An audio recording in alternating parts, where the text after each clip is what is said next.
And welcome back. And today we're going to be discussing resistance training. So, in the previous videos, we discussed cardiovascular training. And today we're going to start discussing resistance training.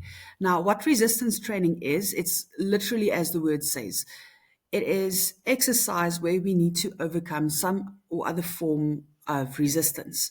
So traditionally, people tend to think resistance training is weight training, but it's not exclusively weight training. Weight training is a type of resistance training, yes, but it can also include training with resistance bands, so those rubber bands, or it can just be training in water, that is in the swimming pool, because the water gives resistance. And then my favorite type is body weight training, where we use the weight of our body and gravity as our resistance. And I mean, if you think about it, you don't need extra weights. I mean, the weight of your full body is already quite a bunch of weight. So you can really, really get good results just with body weight resistance training. So, why do we want to do resistance training in the first place? And I am going to get into this a little bit more later on, but just the quick ones is we want to increase muscle mass. So, increased muscle mass, increased strength and muscle endurance. So, in other words, we can keep going with a thing for longer. So, even if you are fit on a cardiovascular level, if your muscles are not conditioned and strong enough to keep going, they're not going to be able to keep up with your heart and lungs. So you're going to have to stop, not because you're out of breath, but because your muscles are fatigued. So that's one of the things. Some of the other benefits of resistance training is improved bone density. It is improved energy. There is also more effective and improved use of body fuel that the muscles need. So there's a lot of positives for training with resistance training. So also it improves balance and stability a lot.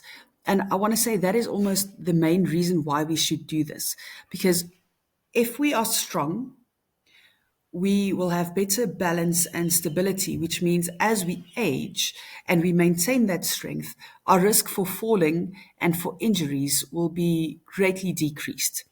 So, all in all, it is very, very important. We need cardio and we need resistance training. Both of those are extremely, extremely important. And like I said earlier, you don't need weights, you don't need resistance bands, you don't even need a swimming pool. You just need gravity, because with gravity we can use body weights. And I don't know if you realize, but this is actually in the Bible as well. Because in Ephesians 6, verse 12, it says, our struggle is not against the flesh, but against the forces of this world. Now, I mean, forces of this world, that sounds like gravity. But that's said tongue in cheek. But it is actually true. We just need gravity. So for today, I want to challenge you guys with a couple of exercises. If you're a beginner, I'm going to give you the beginner exercises. I want you to do each of these exercises for 30 seconds, and we're going to repeat that 3 times. So all you have to do is 30 seconds of a wall plank. So that is like an elbow plank, but you're standing against the wall, not on the floor.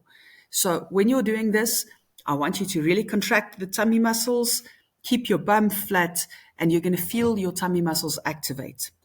Then after that, a wall sit, where you sit with your back against the wall and 90 degrees bend, like at your knees and at your hips, like you're sitting on a chair, but you're just pushing back against the wall. And then after that, wall push-ups. It is a push-up against the wall. Make sure that you actually go down deeply until your chest almost can touch the wall, and then push from there. And while you're doing all of this, remember your milkshake muscle.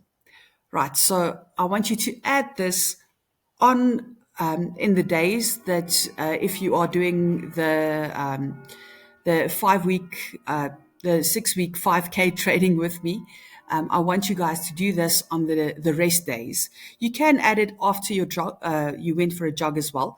But if you want to split it, you can do this on the days that's specified as rest, where you don't have to go for a run. So we're going to discuss this in a bit more detail in the next one. And I want you to let me know how you're doing with the jogging and how you're feeling after doing, including these strength exercises. And then I want you to remember that you are fearfully and wonderfully made.